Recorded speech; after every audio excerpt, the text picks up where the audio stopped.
Hello guys, I'm here today with Miguel, who went undefeated and got top spots with his Flowandereeze deck. Do you want to talk about the deck and the tournament today, Miguel? How you doing? I'm doing really well. I am very tired, but I love birds, and this is the one deck that required me to not think for a tournament. So, Fair enough. birds are birds. All right, so yeah, you went undefeated in Swiss, and then you went to the finals, and I believe you guys just split the finals? Yes, we did. Very nice, very nice. So yeah, let's jump into your deck profile. Okay, hand trap lineup, got one DD Crow, searchable off Rabina, incredible graveyard disruption, banishing a Aquamancer or a DPE. I targeted and engaged with this from a Kagari.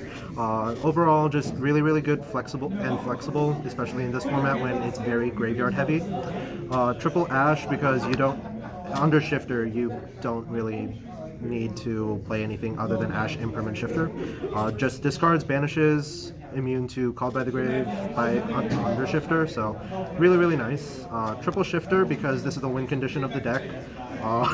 How many people did you shifter today? Be honest. I have resolved this card a total of 13 times today. Oh god, okay. Your poor opponents. Macrocosmos, let's go! Triple Rabina, because this is the card that starts your entire deck. You want to see this card. If you play anything less than 3, you are not seeing the rest of your deck. Triple Eaglin, this is the second biggest card of the deck. It gets you to your big boys, it gets you to your other win conditions that aren't named Dimensional Shifter. Your M-Pen, your Ryza.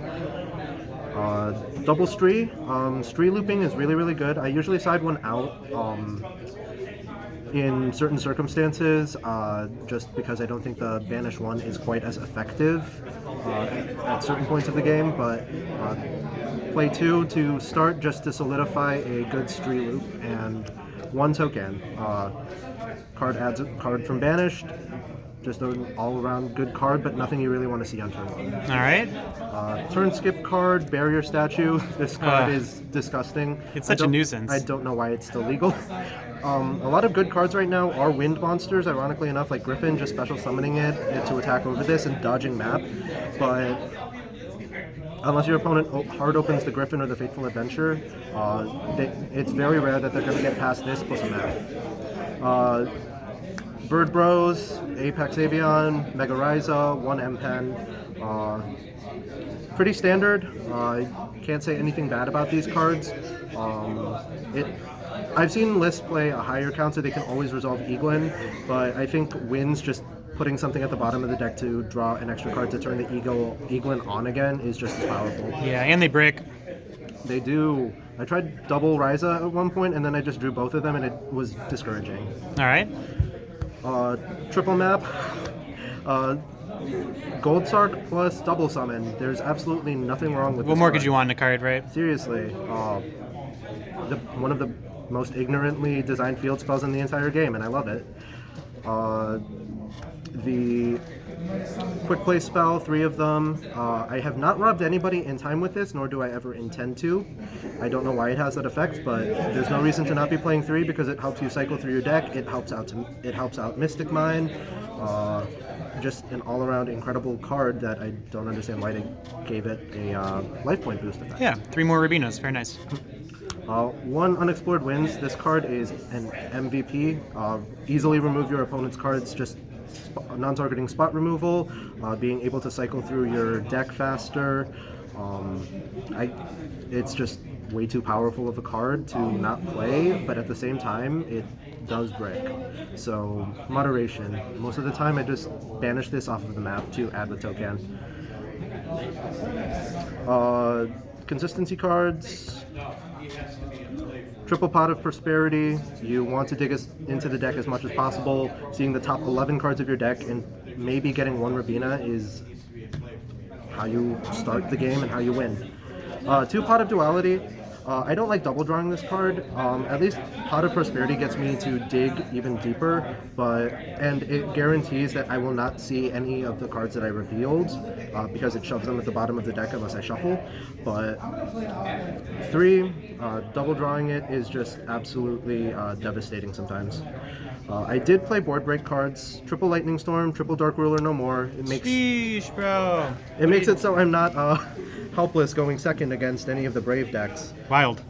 Yeah, Griffin DPE usually spells a lot of trouble, but by turning them off, I don't have to think about it. And then I can just clear their board with Mega Raiza. Assuming I see a Robin.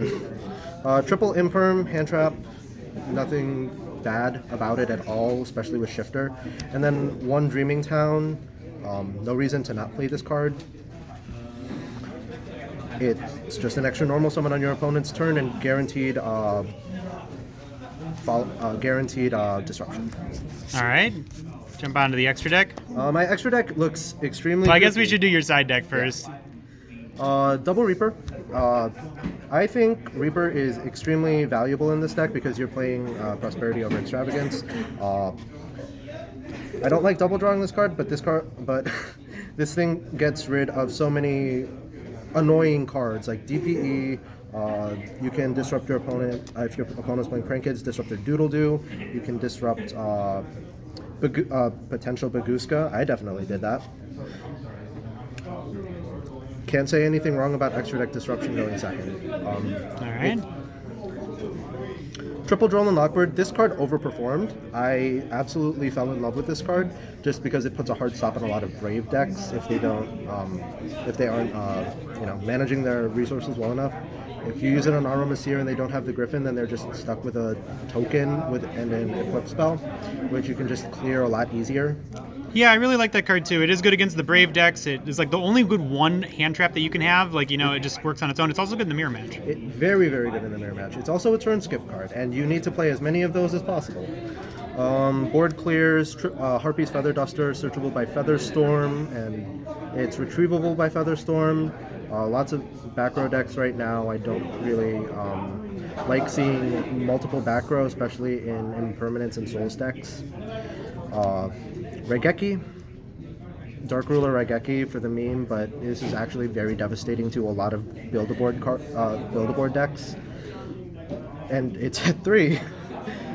Triple Twin Twisters, because I don't like playing into back row. A lot of troublesome decks right now are playing very, very annoying Floodgates. Like, this deck is very hard pressed to play against Mystic Mine if they haven't already gotten set up.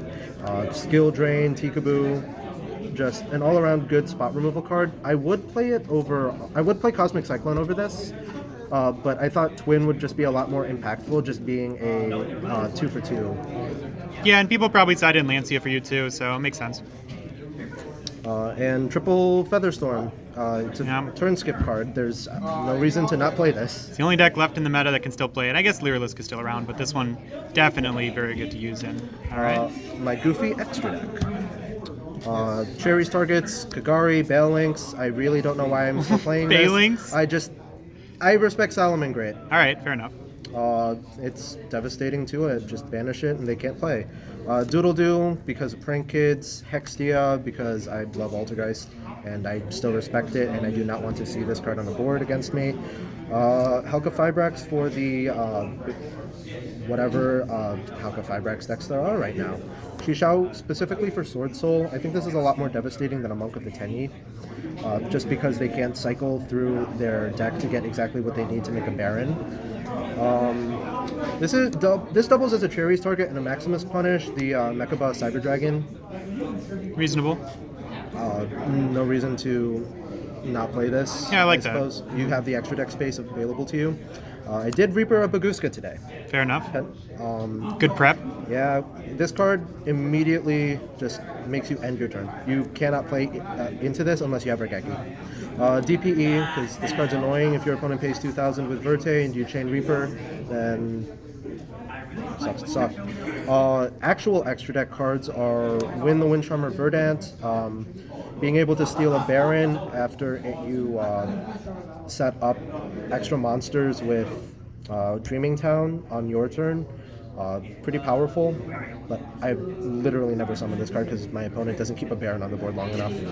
Underworld Goddess for those pesky Link 6 monsters, those pesky Dragoons. Also another, if you set up Dreaming Town on your opponent's turn, you can just shotgun into this and clear an opponent's annoying boss monster. And then just the Zeus package. Nothing else to say here other than you're playing a bunch of level 1s. Looks good. Yeah, you probably go into your extra deck once every like 25 games in this at most. Oh, yes. Yeah. All right, cool. Well, really nice. Good job today going undefeated. Do you have any shout outs? Anything else you want to say? Shout out to Sunny for putting on this very nice tournament. Shout out Card Circuit for being a good friend and being very supportive. And all of my friends who were booing me for playing birds. Thank you, everybody. Your boos keep me going. Yep. Your hate sustains them. All right, perfect. Thank you so much for the profile. All right, thanks everyone for watching. Take care. Goodbye. All right, that was